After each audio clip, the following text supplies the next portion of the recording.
All right, everybody, welcome to another NFPA IAEI News Live session because I have a special guest. This is a special edition of IAEI News Live.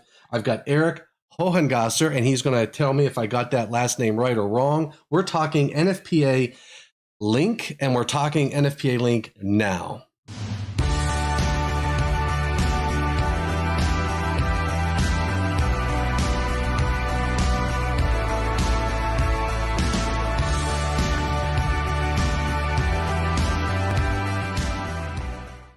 All right, Erik. Did I get it right? Hohengasser? The answer that came into my mind when you said it was within tolerances. Okay. Well, give us the right pronunciation and introduce yourself for us. All right. So my name is Erik Hohengasser. I'm a electrical technical lead with the National Fire Protection Association, NFPA. So I'm excited to be here and spend some time showing off NFPA Link to you. It's our new subscription service that I've been blessed to work on for the past couple of years, and how we're delivering our content, all our codes and standards and information and knowledge. It's pretty exciting. So thanks for having me, Tom. Excellent. And you and I met just recently. Was it at the Western section? Was it at the Eastern section? No, it was at a convention. Yeah, we crossed paths at a convention probably last week.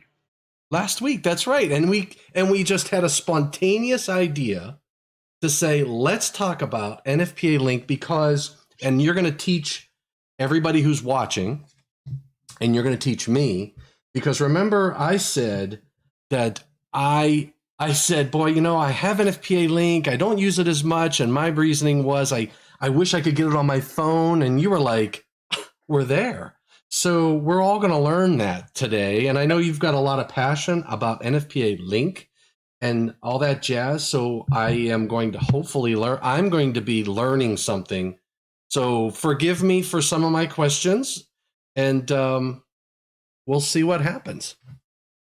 No, I love the questions. And anytime Link comes up, we always say the best way to talk about Link is to show it off. Yeah. So we start screen sharing. We can go through some of the elements that exist within Link. And then from there, the next thing I always say is the best demonstration of any product is a choose your own adventure.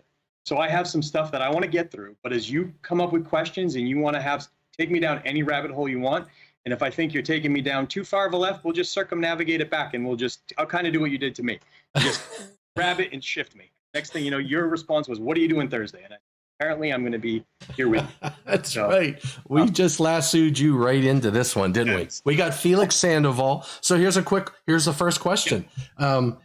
Erik, okay, Felix is in Colombia, South America. So can he get to NFPA Link? Sure. NFPA Link is web-based. So if you have access to the internet, you have access to NFPA Link. Excellent. That's the way to go. We have users in, I forget the number of countries already, but I believe it's over 40. We're already experiencing, active subscriptions and users, into NFPA Link. So yeah, but I think we actually might be in Colombia already. So if we can, I know for a fact we can access it there. That's excellent. Exciting stuff. Yeah. A lot of that. What's nice about using web-based platforms is they are very scalable, nowadays, especially with some of our offline solutions that we've come up with lately. The internet connection is what gets you access to it, but the ability to download that content offline keeps you connected even when you do lose that internet access. So that is, I think, one of the most critical pieces, because I've heard, even inspectors and myself, you're out and about, somebody asks you a question, you want that access. And if you're not in a cell zone, you're not online, you just want to be able to still access that info. Oftentimes your day starts with internet access, but you can't guarantee you're going to have it forever. And especially on these large construction sites, or in weird spots, next thing you find yourself in a basement where you think you should have connectivity, but for some reason you just don't. Yeah. So having that offline access, and the application, the way we built it, leveraging web browsers as the main tool that delivers the content, also provides a really nice transition back and forth between internet service and not internet service. So if you're using Link and you lose internet, your downloaded content will be available. And then if internet comes back, it just all of a sudden the full breadth of the application opens back up to you. So it's really, really nice that way. A full breadth. I like the way you said that. It's like, you got everything, man. I got to be honest with you. I think that's the first time I've ever used that turn of phrase. So it felt good. I tried it on and I liked it. You tried it on, you liked it. Perfect. All right, brother. Well, why don't you do this? Why don't you walk us through and help us understand where you're at from the website, like how you're getting to where you're at right here. I can even roll it back all the way. Let me sign right out. So NFPA Link starts by going to link.nfpa.org. And once you get here, you have the ability to sign in if you're a current subscriber. If you're not a subscriber, you can sign up. We have all our pricing options here. This isn't intended to be a sales pitch, but I just love where we're at organizationally on this front, because you'll see for $9.99 a month, which you can actually subscribe to monthly, you have access to all of our codes and standards that are loaded into Link. And it's a foundational shift and an important piece with how the product itself is designed to function, because we don't put a blocker between our users and information and knowledge. We believe our subscribers are best when they have access to the full library of NFPA codes and standards, and it allows them to sometimes research topics a little bit further than they naturally would if they were like blocked by the bindings of electrical space. It's really easy to talk about because we can exist a lot of our lives in depending on what role we play in the industry in just the NEC. No, I need that password, buddy. Yeah, I just changed it as I typed it. Yeah, so we can live in the NEC for a good amount of our lives, but there's a lot of good information that lives in other spots too that we don't want to be cut off from. So now that I log back in, let me just switch my profile real quick back to an individual. As you can see, NFPA Link does permit you to have multiple subscriptions. So you can be an individual, you can be a part of a team, you can be part of multiple teams, and you can have different profiles that way. So again, subscription service. So it is a continual fee, monthly or annual, depending on how you choose to structure your subscription. That provides access to all the content that's within. Currently, we have at least one edition of every NFPA document that's published. So we have a current set of codes and standards listed within NFPA Link. So if you click on this View All Publications, you're going to see that we have a lot of stuff in here already. We also have a lot of past editions. NEC, we started and took a look at what's really prominent in the US right now, and this was our starting point. Fee monthly, and we realized we rolled it all the way back to 2011 because we still have a lot of those being implemented across the country. You'll see like the 2012 edition of 101 and 99 because they're enforced by CMS. So anywhere we're seeing people really using content as regular parts of their workflow in their day, we're trying to get it in here so we have this user experience. Okay, so you're saying I can go to an older version of the code or 70E or 70B? It depends on the document. Right now we have a current set. Some of those really popular ones, we do have previous editions. Other ones we're going to continue to grow on this library as we go. So like when 2023 of the NEC comes out, it's not going to replace anything. It's just going to add and grow. Gotcha. Yeah. So some of those ones that are really popular, like that are really enforced through different jurisdictions, we do have those in here as well. But as you can see here, I can come and pull any publication I want. If I decided I wanted to jump into, what do I have here? If I wanted to grab 99, which tends to overlap with the electrical space a little bit in spots, I can take this and I can add it to my favorites, which what that's going to do is put it on my desktop here, my dashboard. Now I've started to customize and curate my own experience with how I choose to interact with codes and standards and stuff that matters to me. We always have other little things going on in this dashboard. It really is kind of like our hub that kicks off our experience. Our universal navigation bar will hang out on the left-hand side over here. You'll see the publications you favorited, plus like your recent bookmarks. So you can always kind of look at your recent activities and start from where you left off, as well as just ways for NFPA to communicate with you for some onboarding stuff. We give you like quick tips and helpful hints, FAQs, things like that kind of live on your dashboard here so we can communicate with you. We also bubble up like some what we call featured publications. They're really just kind of like, helps us keep everyone in touch with what's going on with like the updates as things come through. If a publication pops up that we think we should flag up and make everyone know that, hey, this has just been released, it's now in Link, we can throw that on this featured list. You can also hide it and make it. All right, so you had, and I accidentally, I had that on the very far side hidden. So okay. you have a menu over there on the left-hand side where you can help your navigation. Yeah, correct. Okay, and that's where the search bar is, because I've used that to search for text or terms. Yes, search is obviously we we always want to be able to search anything digital, right? It's like that expected feature. Oh, absolutely. We have that, and I'm going to show that off when we actually get into the book view, because I can show you how it expands and works. So what's really cool about Link, if you think about digital products, is we've had digital solutions in the past, but they don't really leverage the technology that's out there nowadays and some of the really cool UI stuff we can do with the tech stacks that are available to us. And Link is our first product that really starts taking advantage of all that, I call it smart computer people stuff, to really deliver a good experience to our users.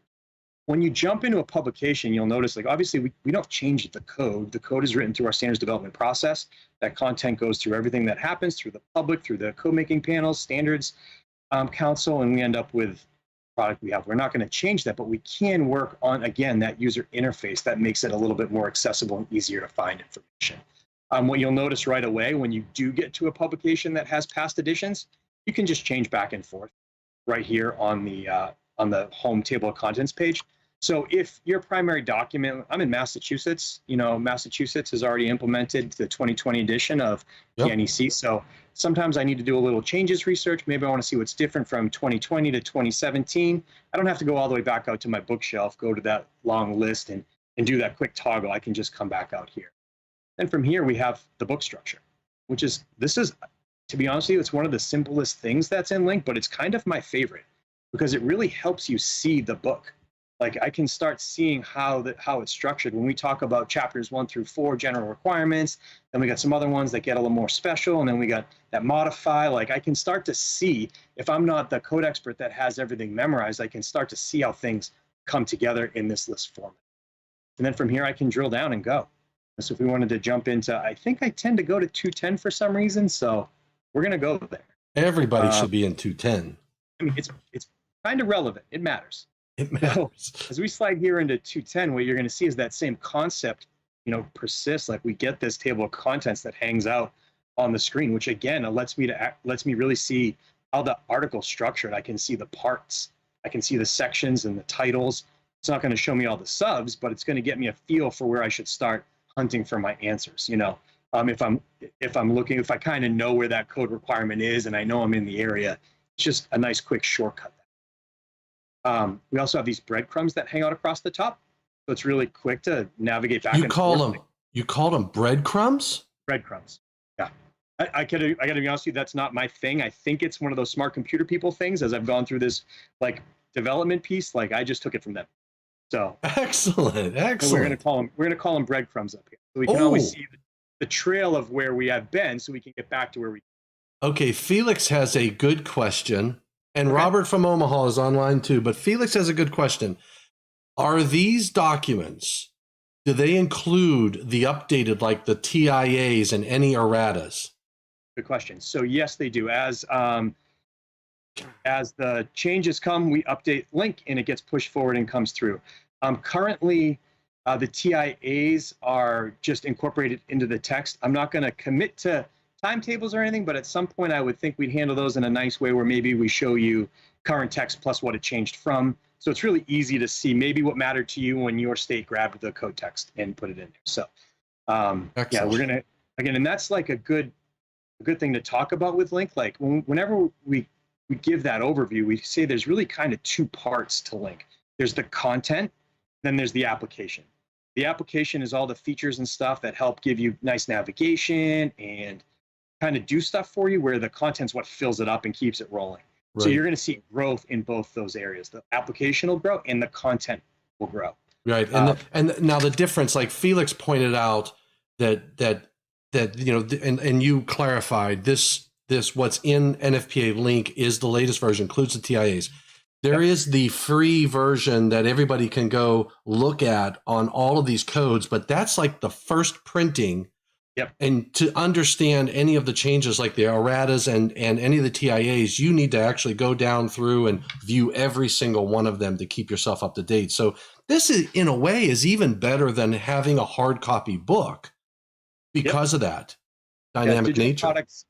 Digital products are awesome because we have that. Print is a way of delivering our codes and standards. It's a great delivery system. I was actually was on a flight coming back from where we ran into each other at that convention, and I was walking down the aisle and I noticed just how many people are reading books.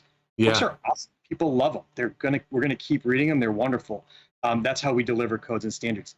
Digital is another way we deliver them, and they provide other strengths, that come in step with it, like the ability to update on the fly. Obviously we can't change. The process always dictates what the code says, which is the TIA is just another part of the process. But we can incorporate that inline right away because of technology. It's amazing. And you're going to see that as we come up. That's another line I usually talk about when we get into some of what we call enhanced content. So that's going to come as we scroll down the page a little bit. Excellent. So that's a great question, Felix. Thanks for asking. Keep them coming. So as we start perusing the book here, you're going to see it's linear, right? It's structured. We have our chapters, we have our articles, parts, sections, all this stuff, subsections. They all keep rolling. What we can do different with Link is we can start interacting with some of these code sections. So when I click on a section, you're going to see we have three basic things we can do. We can add it to a reference panel, which I'll show off in a little bit. We can create a bookmark, or we can share it. So we can actually grab this section, and if I grab a parent section, it's going to grab all its children. If we grab a child, it doesn't grab the parent, because kids dragging their parents around by their hand never goes well for anyone. So we always take parents and let them bring their kids. If we grab the kids, they can't drag their parents around.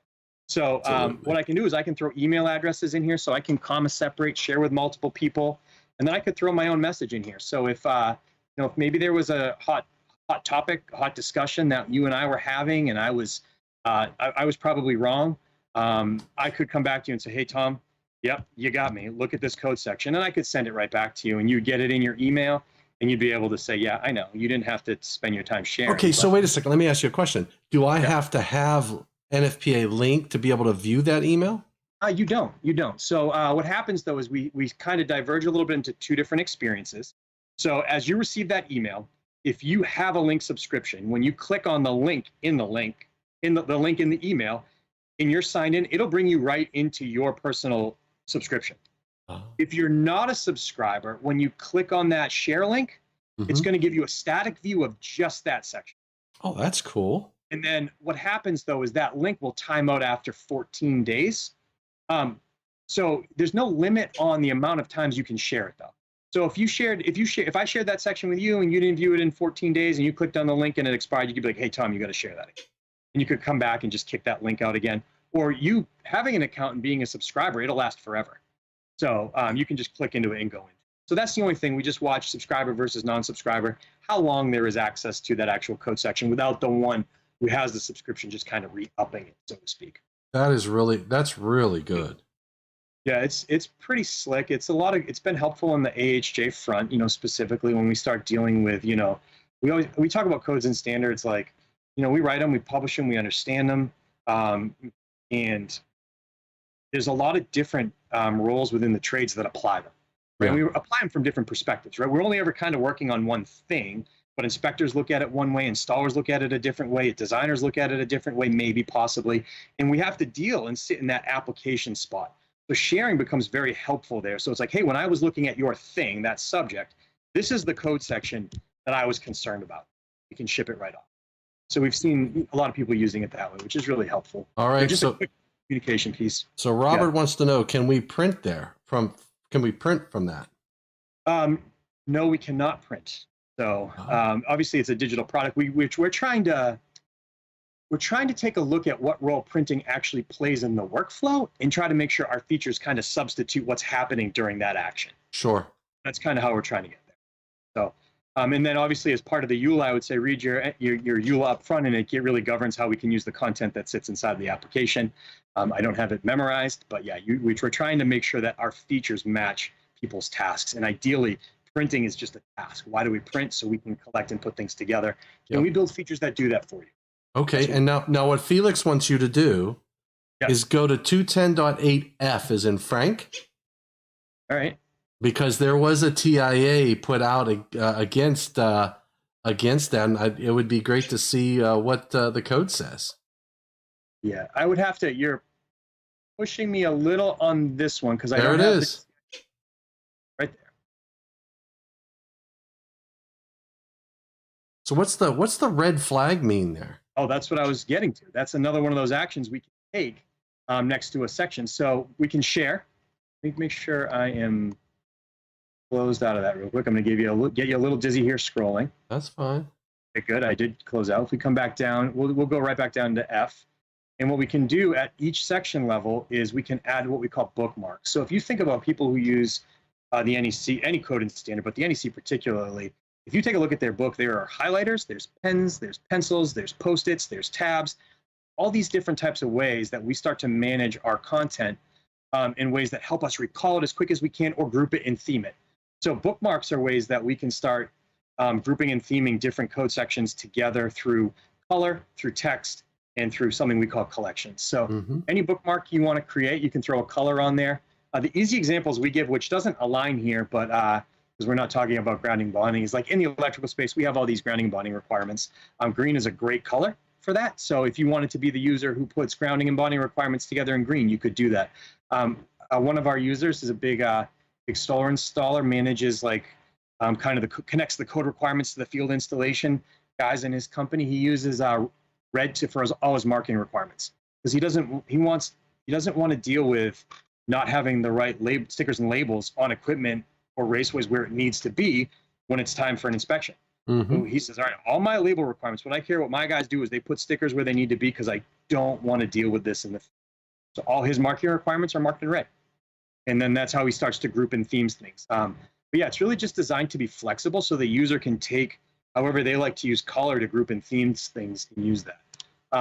You can also start adding text with some little features in there as far as bullets, numbers, bold, italic, stuff like that. Again, however you want to organize your thoughts, whatever makes sense to you.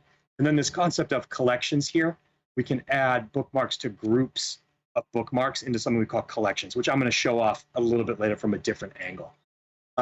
Once we save that, we get some pretty cool information that comes once we come back and view it. So if I save that bookmark and I open it up, what it does is it gives me a piece of information that tells me when the bookmark was made, what edition it was made in, and who made it.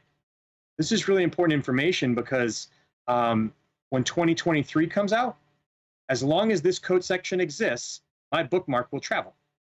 So I don't have to come around and start transferring all my notes forward. They actually will move backwards into previous editions too. I may have to do some work, and you can see how I did that example here where I bisected it into 2020 and 2023. If there's a significant technical change, I may have to update my note, but at the same point, the foundational piece is there. So that's really powerful. And then the by you piece is important because when we start getting into some of our multi-user subscriptions, we can start sharing bookmarks through collections. So you want to know who authored it. So I made this note. This is my note. I'll show that off when we get into collections a little bit later too. But it's possible to start taking some of that expertise and permeating it through everybody's publications and books if we have that expertise. Another cool feature we have here is how we handle cross-references. I have to get to one that's in a different section. But if we come in here at 210.10, if we wanted to jump into take a look at 410.93 here, we can just click on it and it's going to preview it for us, which is awesome because flipping pages gets tiring. That's how we get cramps in our wrists and hands, and we don't want to do that. So getting this little preview feature is really great. What's even more exciting, in my opinion, is this concept of something we developed. It's called the reference panel. So now I can take this section that I just previewed. Sometimes when we get into these cross-references where we have a requirement that says, hey, do this in accordance with this, sometimes the this is really big. This isn't a great example, but when I go to read the this, I could be reading, paragraphs worth of information, and by the time I finish that, I forgot what sent me there. Right. Then I got to flip back again to read it to understand it, and then I got to flip back again to read it to understand it. With this reference panel, I can throw it in this little viewer on the side, and I can co-view this information.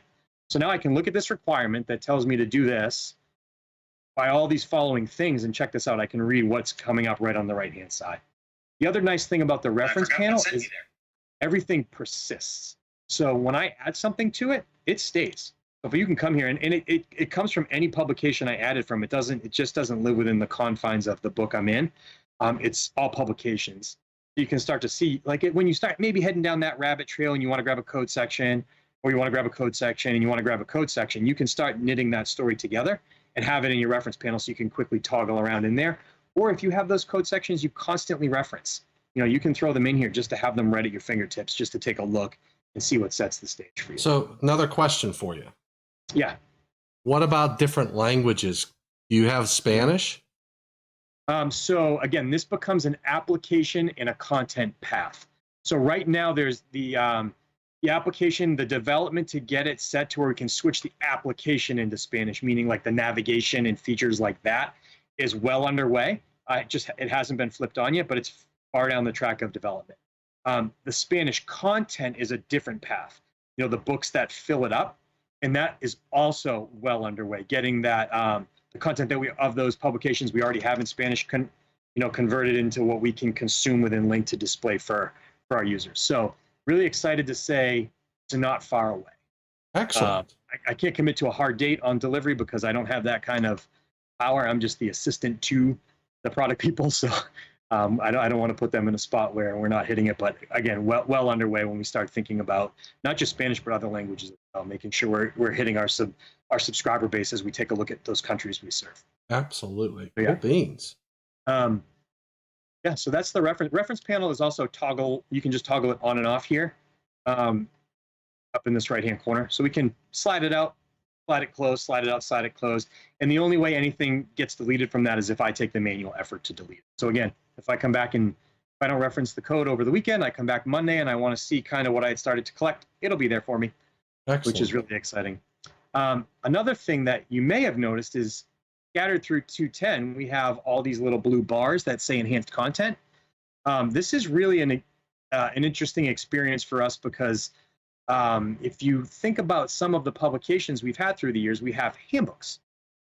So we started to take a look at, well, how can NFPA continue to deliver that type of content, in a way that you don't have to go back out to the bookshelf to grab the handbook, read the handbook, put the handbook back on the bookshelf, grab the code book and read the code book if you want to transition between those experiences. So what we did was we embedded that extra content in line with the publication itself. You'll start to see a lot of these assets start to show up right in line with the publication. Okay, so that information you would typically have found in the handbook. Yeah. And when I sent an email to Felix on something. Yeah. Would he have access to that content as well? Right now, we're just sharing the code sections. Okay. Now, if you did share it with a subscriber, when they opened it up in their experience, they would get the handbook content. Right now, we're just sharing the code section. And not to say, Tom, what we're really trying to do is learn from our users. Right. So as we get use cases for thing and we get enough it's tough because, everyone has their own little niche thing that they want to do. What we're trying to do is hear from like the broad spectrum of people who again, apply those codes and standards in their day-to-day lives to prioritize the features and functions that we're building. Okay. So we're making sure we're providing value across the board. So let me ask you, if I'm using this app or I'm online and you're going to tell me how to do it on my phone, if I'm using it and I have a suggestion, how do I get it to you? The best way to do it is to go just through our customer support. If you go to the FAQs page before you sign in, there's like a little contact NFPA customer support, and you can just email it in through that. Through technical support. Okay. Yep. So if you get that back to us, we're always willing to hear feedback, because again, we're trying to develop a product that our consumers want to use, that helps them in what they're doing. So, and I just noticed that when I go to the NFPA website, there's a link up there that says try Link for free. So people can experience this for free is that like, is it like 14-day free trial? How long? 14 days. 14. I can do a lot of damage in 14 days. Oh, that's a scary thought. I think I'm actually going to bring that feedback back and say, well, maybe we need to restrict it to Tom for like 14 hours. I'm already signed up, so. I know. No, we want users. We believe in it. We think it's a pretty slick product, the navigation and everything else. So we want people to kick the tires before they jump into it. So yeah, try the free trials. We love it.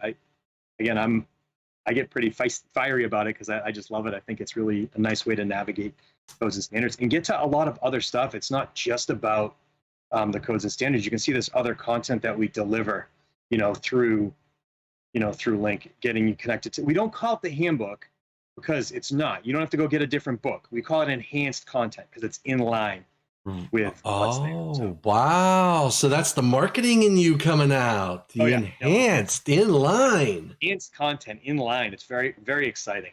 Wow. And just for those, now we have different types of people in the world. We have people who like to have things closed. We have people who have tabs open all the time. We have people who are minimalists. We also tried to consider that in how we handle all this extra content. For the people who like everything open, they can expand it by default all the time, and it's going to take all those code sections, those enhanced content sections, just open them up. So as they scroll through, everything will be in front of their face all the time. So we have users who love that, and we're not going to take that away.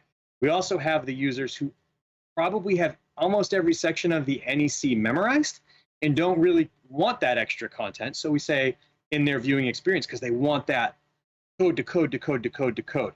So even if it's minimalized, that little obstruction of just that, I don't know, half-inch bar that shows up on your screen, we wanted them, give them the option to just shut it off. If you want just the codebook experience without any of that extra content, you can toggle it right off.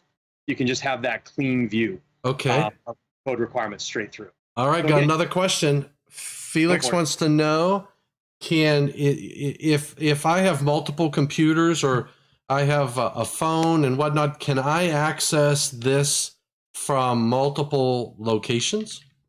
Yep.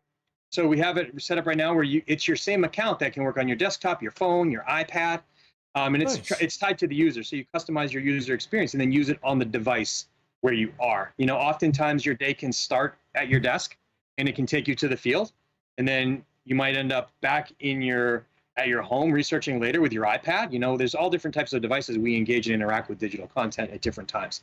So we're really trying to meet people where they are with that content in their workflow. Perfect. And it works out. I can even show you that now, Tom. It works really well. I can't obviously pull up my iPhone or my Android product and show you how things work. But what I can do is I can mimic the experience and show you that the app is designed to be mobile responsive. So what that means is instead of taking we don't just take a really large screen and wedge it down into a smaller device size. We consider the device itself that's being used. And we start designing, you know, all the UI around what you're using. So you'll see the navigation and features just work really well on mobile devices. You'll see that as like this little dot simulates like my finger and a touch. You'll see the menu start popping up from the bottom, so it's easy for your finger to reach. Okay, you know, it's just a really great mobile experience. Let me ask you though. I got to ask you. So, how do I to access it on my phone? Yep. Do I have to go to is it an app I download or? Nope. You go to link.nfpa.org. So, link.nfpa.org? Yep. And then it'll show right up there in your web browser. What you can do, which is pretty cool, and this is how I like to do it on my phone, is if you're it's a little bit different experience, Apple versus Android. But if you're using an iPhone, once you get to link.nfpa.org, if you scroll down and add that to your home screen, what it'll actually do is install Link on your home screen as a PWA, progressive web app. Really? So what's going to happen there is it's going to still function as if you're in a browser. It's just going to restrict you from navigating away from Link, and that's really nice for offline apps. Wait, how do I do that? That's a great question. I don't know how I can mimic that on demoing the way I am, but if you go on your phone and scroll up, if you're on Apple, you're going to get that little box that has the share. It looks like a box with an arrow. I got it. Yeah, and then I can hit it to add the favorites. I can also add the home screen. Yep, that's the key. And as soon as you do that, it's going to put that nice link icon right on your home screen. And you can actually, on my phone, that's how I use it. I don't go to the URL through Safari, but I can.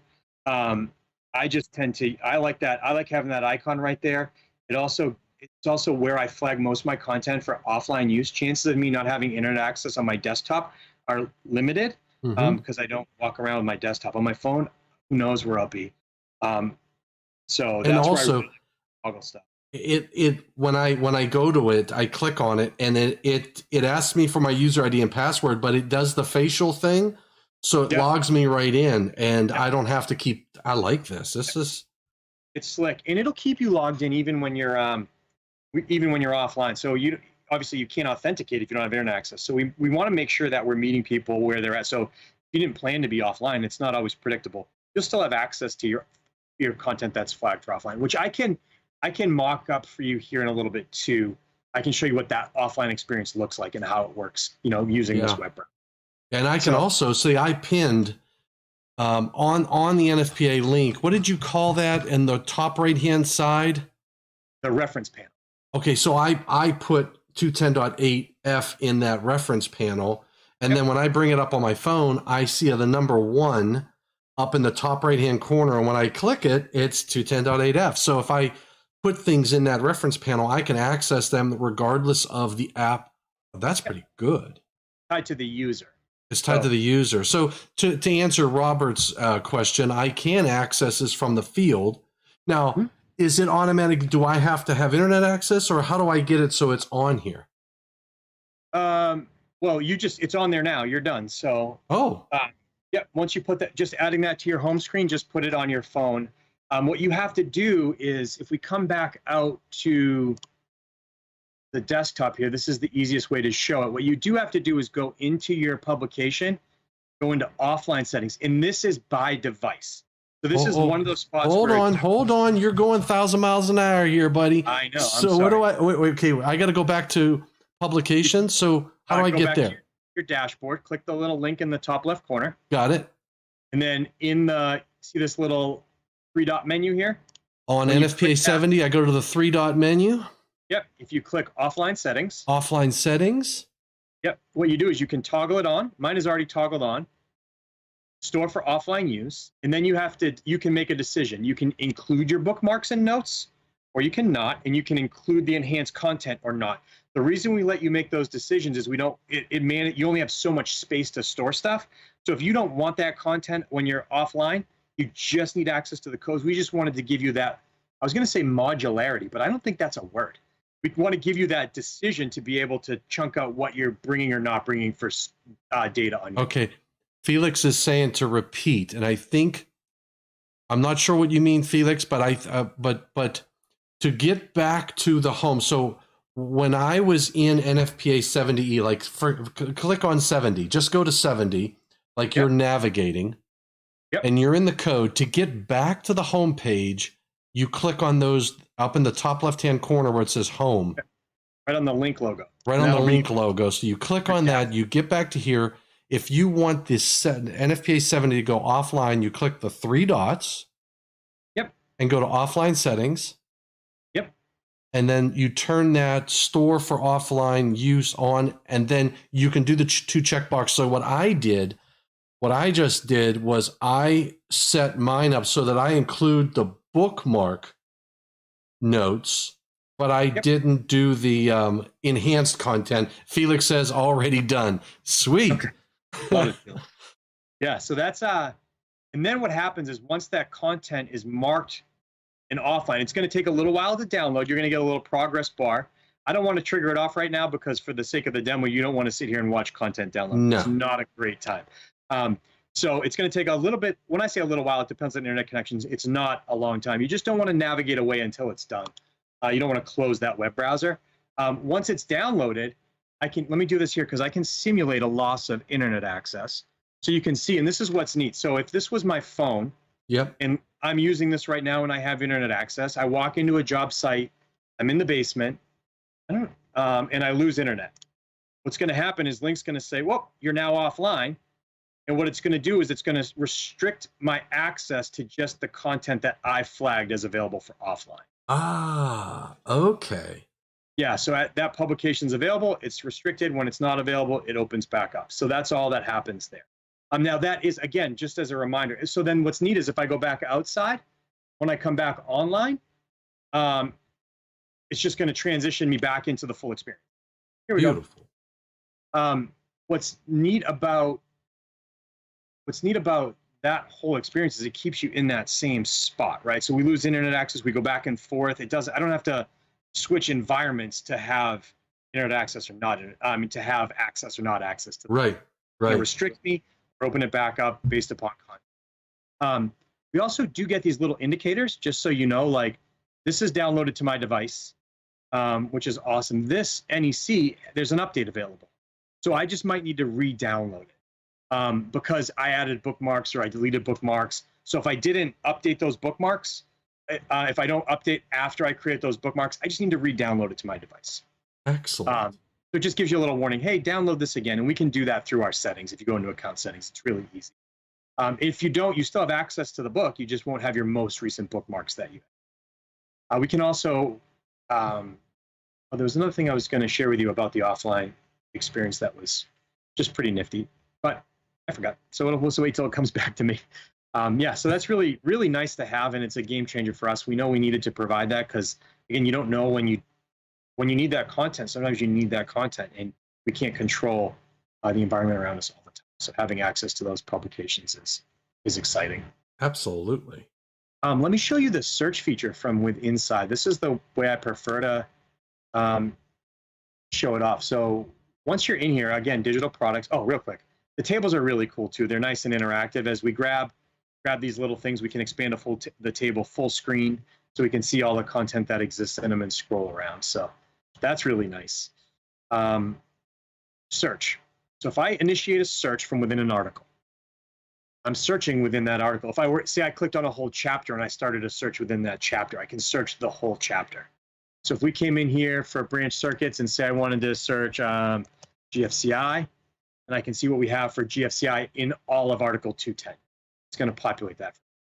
It's only in there 6 times.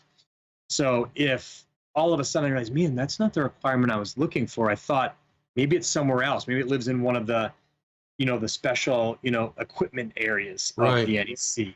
I can open my search up to all of 70. Now I started a nice tight search around 210. Now I'm saying, I didn't see what I wanted. Let me search all of 70. 2020 edition. So now I can expand the scope of that search, and I can sit here and say, okay, well, GFCI is mentioned, 57, on all 57 of these pages, 1 through 10. So there's a lot of references here.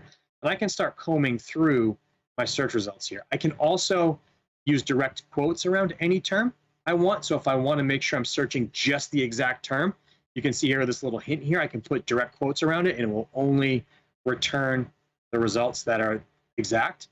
And then from there, I can even open up the scope further if I want. So if I wanted to say, well, show me what exists in 99 for GFCI requirements as well, I can tag multiple publications. So I can grab 70 and 99 and look at the results that come back from both those documents. Now, obviously, the wider we open up our search, the more content we're exposing ourselves to. So we're going to get a lot of results. So if you use a really broad term and search a lot of publications, you're going to get a lot of results. But sometimes when we get to drive into that really specific term and we want to see how it's used in multiple areas, it's really helpful to open up that scope and to start seeing how NFPA documents overlap and intersect. It's powerful. Felix was asking, is it friendly for Android devices? Yeah, Yep. Yep.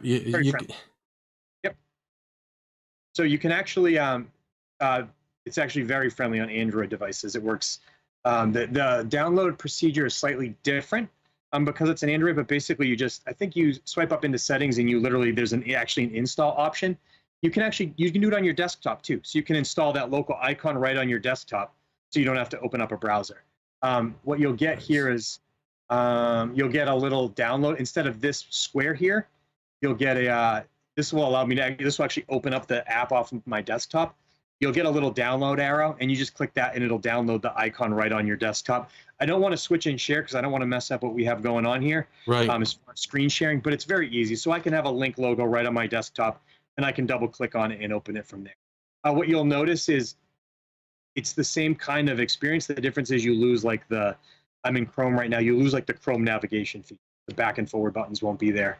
In the URL bar won't be there because it's a local browser that's kind of running on your desktop, so to speak. So we can always put that icon right on our home screen. So yeah, very, very Android friendly. Excellent. And search is really, really cool that way. So that's kind of a lot of what we have for how we interact with the books within kind of the book view area of Link. From there, we start moving into a couple other types of things. So when it comes to all those bookmarks, so we have this spot with all our bookmarks roll up into this one area called My Bookmarks. So you can always see what we have here, all the bookmarks I've made in my book. And as you can tell, I demo a lot here, so I don't usually take the time to write out an actual note. I write our note or check date, like little things, but you can have all your bookmarks in this spot. What's really cool about this is you can start to filter by recently added in colors. You can search by the section title. So if you remember making a bookmark on, anything with the word, I made something with the word grounded in it. I can search grounded, and it's going to show me my bookmarks for grounded conductor. So now I have some code sections that I know I've interacted with, and I can start searching just the stuff that really matters to me. When we sit at, NFPA or inspection covers a lot of different areas of electrical installation. We look at a ton of stuff. But oftentimes the people within the electrical space don't work on every type of electrical installation. We specialize in certain areas. So we don't always need the entire book. We need chunks of the book. Bookmarks is a way we can start to put that together. And then in collections, it's even more that way. What we can do is create a collection, entitle it anything we want. It could be, my examples I have here are residential service, changes that matter to me. That's a great one. The NEC processes what, about 1,000 changes a cycle? Yeah. Right? And all those 1,000 changes have different reasons. Some of them are structural, right? Some of them are to align with style manuals. Some of them are to increase usability. Some of them are really, really impactful from a real deep technical nature. We have all these different changes that exist for reasons, and some of them matter to you personally more than others. Okay. What you can start doing is flagging. I can create a folder that says, hey, these are changes that matter to me. And maybe I go make all those in my book. I make bookmarks, pink. Changes that matter to me are pink. And then they don't have to be, they can be different colors. So for example, let's say that I wanted to create a folder on requirements in the 2020 code that pertain to arc flash. So I want to hit in 110, I want to hit 110.16, the arc flash hazard warning, right? Okay. So what I did was I just created a new collection. How do I do that? How do we do that? Clicked over here, new collection. Said, let's just. Where did you get the new? I'm in the code book.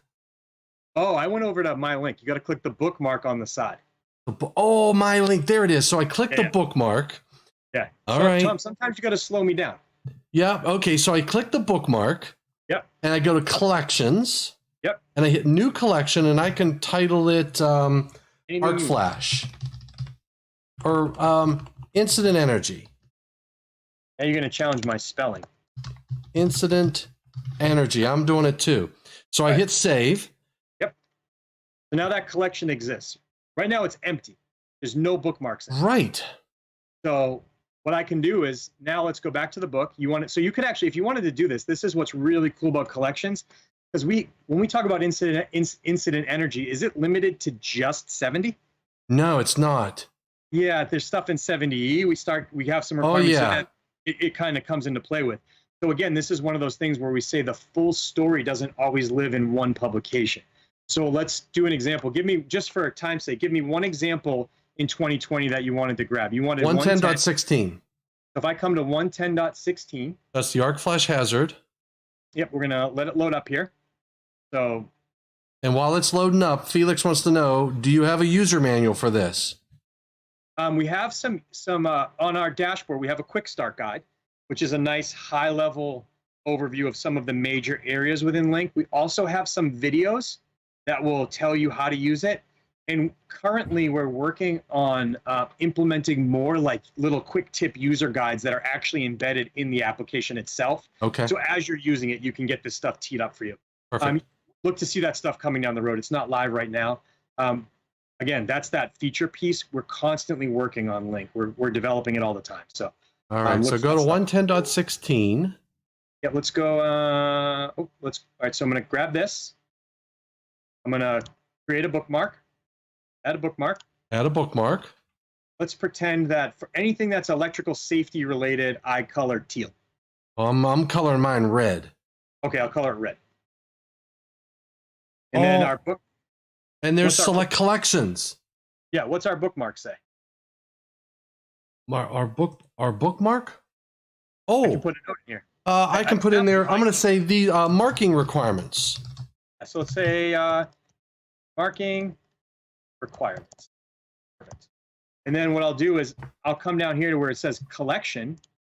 And now that new collection we just created, incident energy exists. Is there? I'm going to click incident energy. I'm going to save it. Now, this bookmark can also be part of multiple collections. It's not limited to just one. So if we wanted like an incident energy collection, I could put it in there. If we wanted a marking requirements collection, I could put it in both. Yeah. And I could go, like, for example, I'm going to go to 24067. All right, we'll grab 24067. I feel like there's another one around there that we care about. Yeah, too. and there's 24087, and I hit 87. add bookmark. Yep. So and I'm going to leave it red, and I'm going to say this is arc reduction requirements for fuses. And then I say incident energy, and I hit save, and I'm going to do 24087 as well. They put a little flag up there.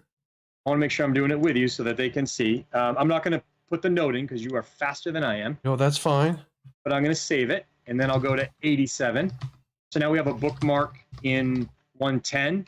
We have 2 bookmarks in 240. Well, once I get this one done. And then why don't we cruise over to something in 70E? What section do you want from 70E? Oh, hold on. I'm saving 24087 because I'm liking this. Okay, now you're saying let's go back to 70E. Yep. You know what we'll do? In chapter 1, article 130, for work involving electrical hazards, there's 130.5 is the arc flash risk assessment.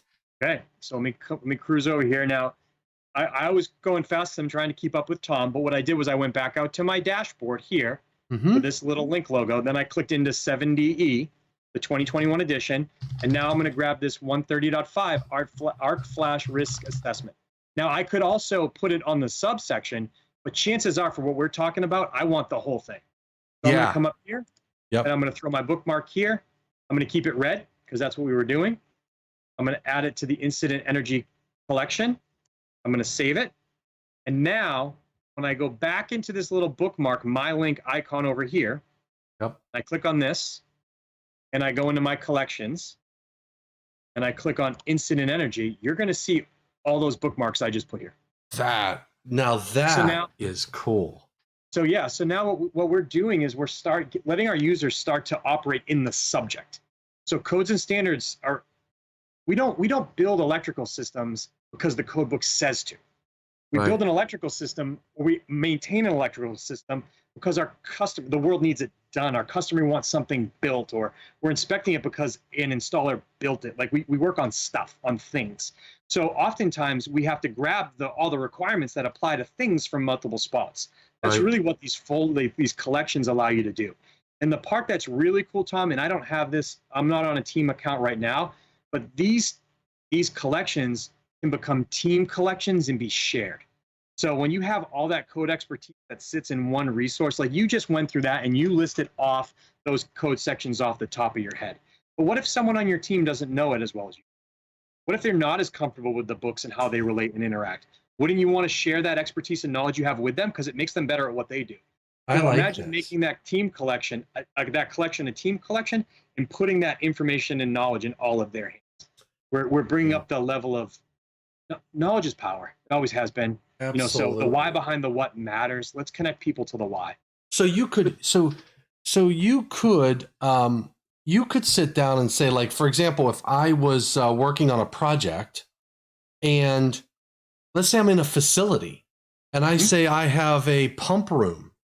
If I wanted to highlight all of the code requirements I need to be thinking about for that pump room, I could name my collection, pump room XYZ, and then go to 70, 70E, 70B, anything that pertained to that room, and in any of the documents that are a part of NFPA Link. And then if it was you said a group access. So in other words, I could have my whole company accessing the same things. So we have multi-user subscriptions as well. So let me switch over to a team profile here. So this is just a demo team I'm a part of. If I come into that same area through the bookmark and into collections, what you'll see is now instead of just getting the gray folder, I get these nice little teal people who are very happy. And what this does is this now actually creates a collection that was created by Kyle Spencer that I have access to.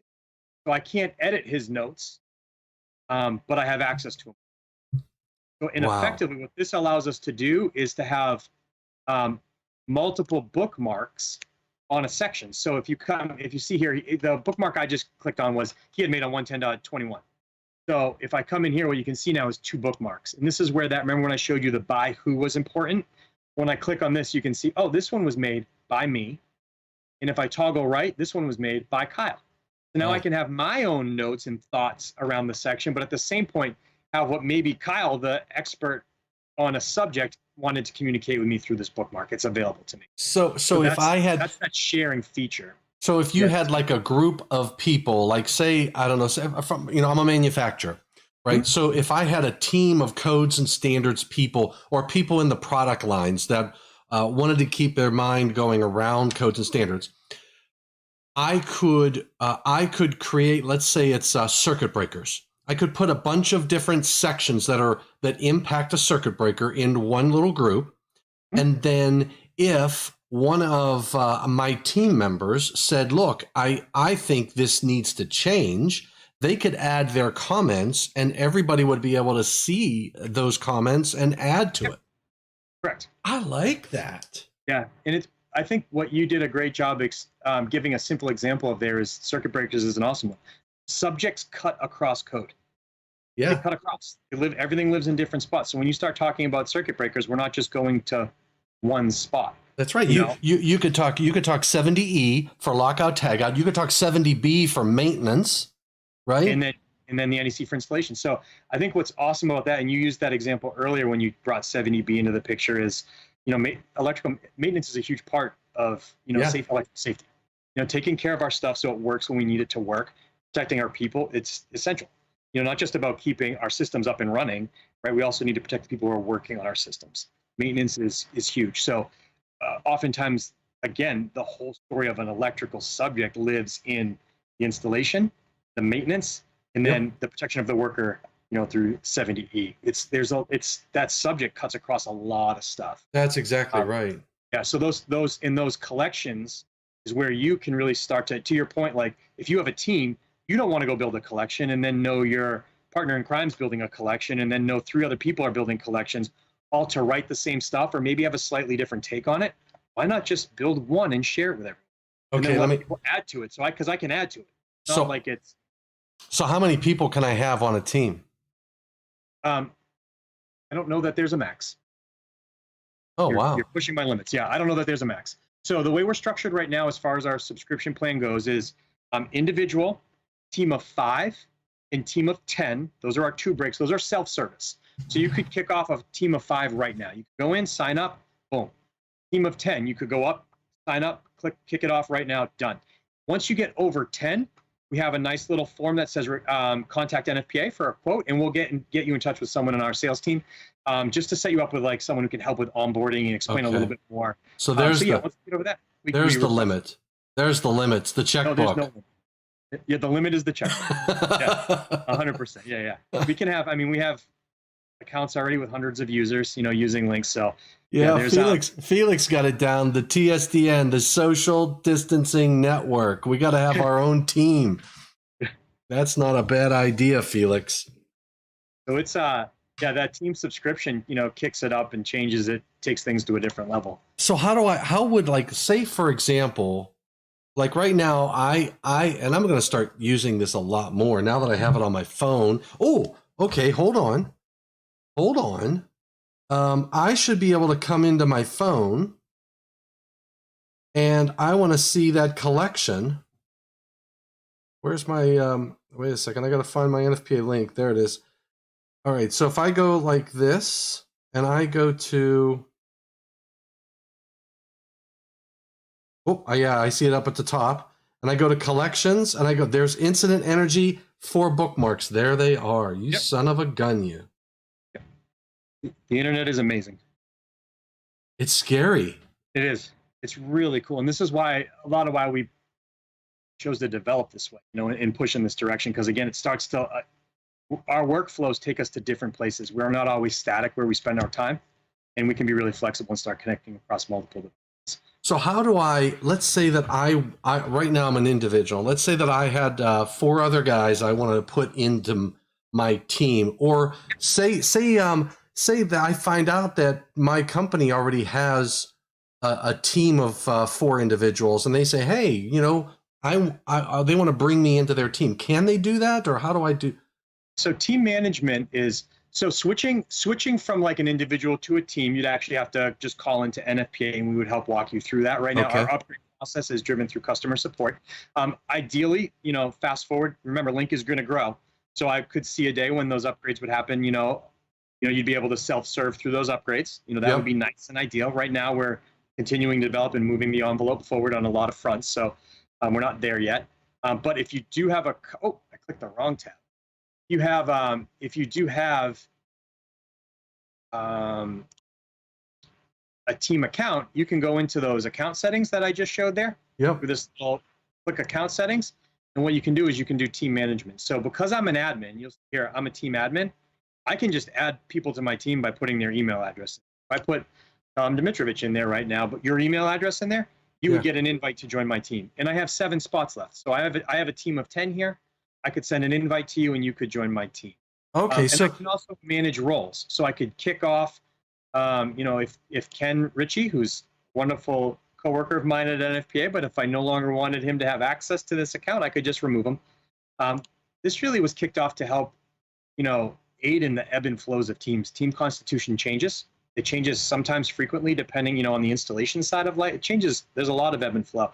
So we wanted to make sure like the ability to change your team was simple and easy. And that's all driven just off of an email address. Yep. And they'll get an email invite. They'll click accept. They'll go through a couple of little quick onboarding steps, and then they'll have access. They'll be a member. So it's really, really easy to use. Okay. Robert wants to know how many different codes and standards are available with this subscription. That's a challenging question in the sense that I'm not 100% on the number because it changes all the time. So we have around 330. We have a current edition of every NFPA code and standard loaded in Link right now. And then we have some past editions. So our full library is available in Link, current edition. Wow. And then as we move forward, as these cyclical updates come out, they'll just keep filling it up. They'll keep filling it up. Okay, so that's what I'm looking at right now. So I can get to any one of these. Like if I wanted to go to NFPA 110 and 111, I'm on those documents. Look at that. There's 110. Yep. And I can make it a favorite. Yep, you can. As soon as you make it a favorite, it'll put it right on your desktop, so you can access it quickly on your dashboard. So you can access it quickly and easily. Yep, and then so that's really neat. There it is. What I was gonna mention before, I remember I said I had that thought on the offline access. I do just want to take a moment to mention the books you download for offline access are device specific. So even, you know how you added a collection on your desktop and it showed up on your mobile? Yep. You can't mark a publication available for offline access on your desktop and then expect it to be on your mobile. You have to trigger it over there too, just because we're managing storage space on local devices. So just make sure you just make sure wherever it is, you mark it for available for offline access on whatever device you're using. Okay, so like for on my phone, I go to NFPA 70, I click those 3 dots, I hit offline settings, there it is. So I have to click that. Yes, because what we don't want to do is you could mark a lot more on your desktop than maybe on your phone. You know, that's where we start diverging because we don't want to manage storage from one device to another. Yep, and there it is. It says saving NFPA 70, do not close the browser until the download has completed. And you'll get a nice little progress bar that slides across the bottom. And when it's done, it'll be there. Well, there's nothing sliding. It'll go. Not on my phone. It takes a minute to download to get going. It's not the NFPA 70 is a fairly large publication, so it'll take a little bit, but it's not obscenely long. It's not like a firmware update or anything. So that is excellent. Okay. Oh, the progress bar was in that little message. Oh, okay. Yeah. There should be a dark teal line on the bottom of that message. That's what it was. Yeah. Gotcha. Yeah. If you close that, it went away. Yeah, I did. Yeah. One other thing I want to highlight while we're here, and it's just another way where we're starting to deliver subject-based information, is this feature we have called NFPA Direct. NFPA Direct is really kind of a new area within Link, because we took a step forward in helping users to navigate to information and knowledge and code text through context. So it's really kind of a situational based navigation feature. So if you think about users, again, we apply codes and standards in the real world on subject. We have different skill sets when it comes to navigating books. Oftentimes we may not know where something lives in a book, but we definitely know where we are or what we're working on. So we started to say, hey, can we take a couple high-level filters to start driving people towards the information they need as they're looking at what they're looking. So easy example would be like, all right, I don't know where to find code requirements for kitchen counter receptacles. I haven't been in the code book forever, but I need to find what matters. Well, what type of occupancy are we working in? That situation where it's residential. We're going to grab a residential occupancy. And then Direct is going to start filtering down our library of content. So you're going to start to see, well, that's kind of a lot. Well, within that residential occupancy, I'm working in a kitchen. And what Direct is going to do next is filter it down even more to these things we call situations and solutions. Once we get to the situation level, we can click on this picture, and now we can start communicating through visual context, kind of the stuff that matters electrically in a kitchen, in a residential kitchen. We care about appliances, we care about receptacles, and stuff like that. So we can grab specific requirements for ranges, because ranges are different than countertop appliances, that are different than refrigerators, right? Because we have some branch circuit exceptions and changes that allow us to do different things with circuits for refrigerators and things like that, right? So, and it's worth talking about a dishwasher separately, because it's not just a general purpose receptacle, right? If it's hardwired or cord and plug, like we have things we want to talk about around this. Thinking about our countertop receptacles, we could click on that and then slide back into the spot where we can now start delivering some more subject-based content through images and rich text. So we can write some stuff and send you some pictures. And then we can associate all the code sections that kind of roll up and support that subject. Because remember, the code's the requirements, it's the why. We really need to, we don't always want to just do stuff because this is how we've always done it. Right. We want to make sure we know why we're doing what we're doing, because that leads to safer electrical installations. So this is how we can start connecting people to those code sections where, and this is, again, kind of a little bit of an exhaustive code section list of the stuff you'd want to think about when you're looking at, kitchen countertop receptacles. I like this. Like I just went into like fire pumps, yeah. and then it puts the sections that I need. Yep. So this is, again, when you think about those two paths that are growing, this is one of those content paths. So right. As content paths grow, this will grow. So you'll see here, fire pumps is here, and it's going to come up. This is what you were looking at. We have two different topics around fire pumps. We talk about the electrical requirements. We also talk about inspection and testing, and in relation to them. So if I click on this image shows up, and we get some more contextual communication tied around the stuff we care about when we talk about fire pumps. So there's a lot of power in this, and again, leading people visually. A lot of times we get. We have some expert book users, and then we have some expert builders. We have a lot of different types of view perspectives, but at the end of the day, we're working on something. We can look at what we're working on or talking about. It just really helps give some context as we lead to. So I like this. It's almost like creating your own groups, but you guys have done it for us. Yeah, with some images, and again, that next step to help lead users to text. And that's a library that's growing. We have some building and life safety stuff in there, some fire protection stuff, electrical.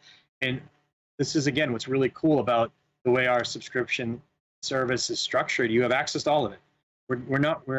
People are better when they have access to information, and when they can connect the why behind the what they're doing. And we don't want to put bindings of books in the way of that. So that's what's, again, powerful about Link, and how it connects people to information and knowledge.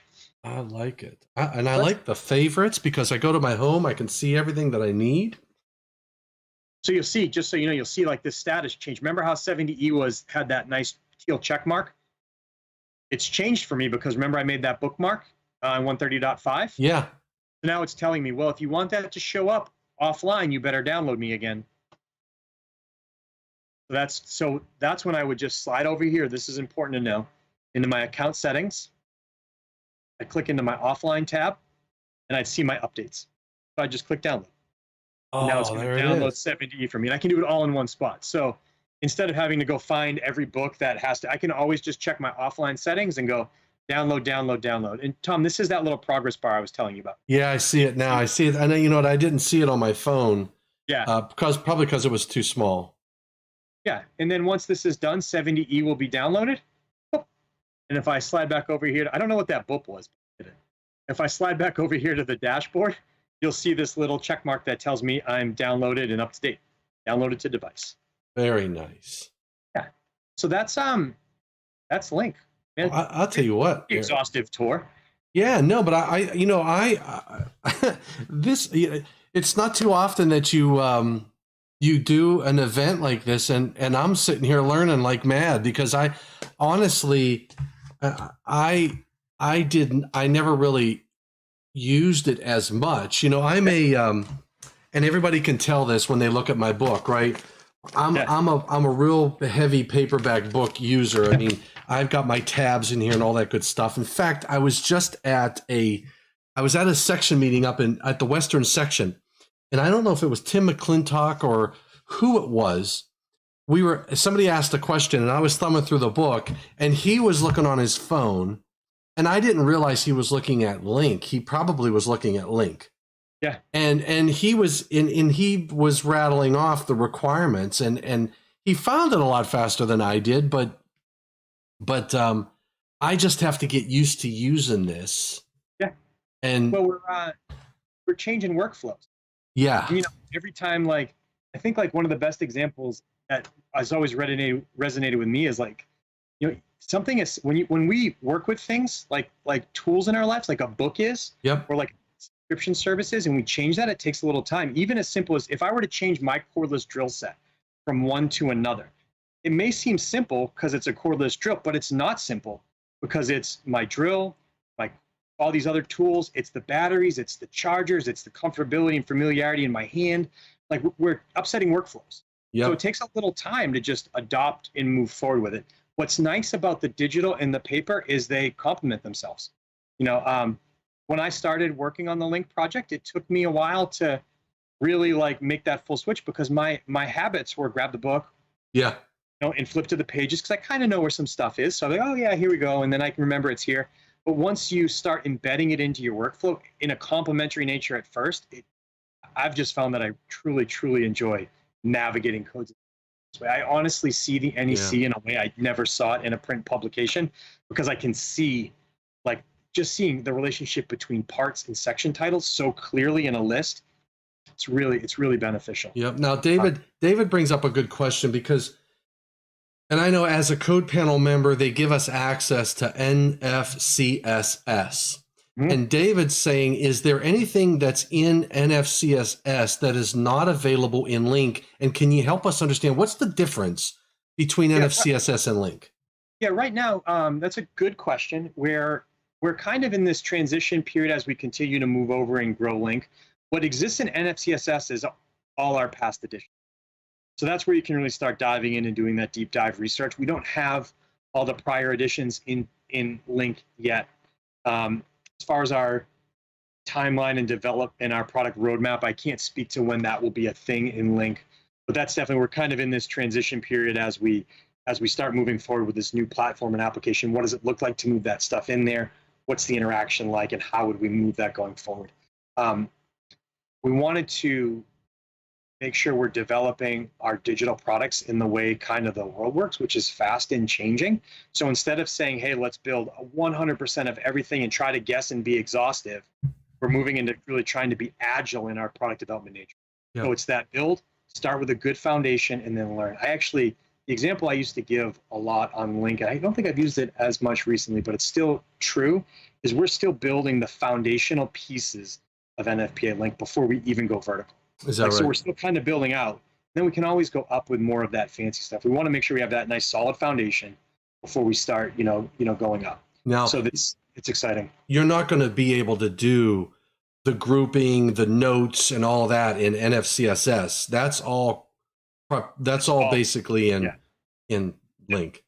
Yeah, in the modularity to interact with the code sections, the sharing, the reference panel, getting that enhanced content embedded right in line. That is a Link experience. Yeah. Right now, the NFCSS really is just that pure access to full set, including prior editions of our codes and standards. That is absolutely awesome. Erik, I can't thank you enough for this special edition of IAEI News Live. So I really appreciate you taking your time out tonight. And I know, you know, Robert says it well. Robert from Omaha says speechless. And that's the way I am right now. That's absolutely awesome. And we had David Engelhardt on, so I appreciate David for dialing in as well. And I put on a special tie just for you, Erik. This is my IAEI black tie. So this was a black tie event. It's a black tie event? Yes. Now I'm feeling very underdressed. No, the smart people don't have to dress. It's the dumb ones that have to dress to look nice. So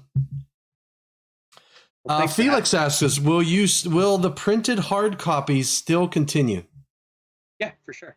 Excellent. Yep. I think that's that concept that I shared, like walking down the airplane. Yep. I mean, print is a thing. People love to consume content that way. And as long as people want to read it, we will have print publications. Excellent. No.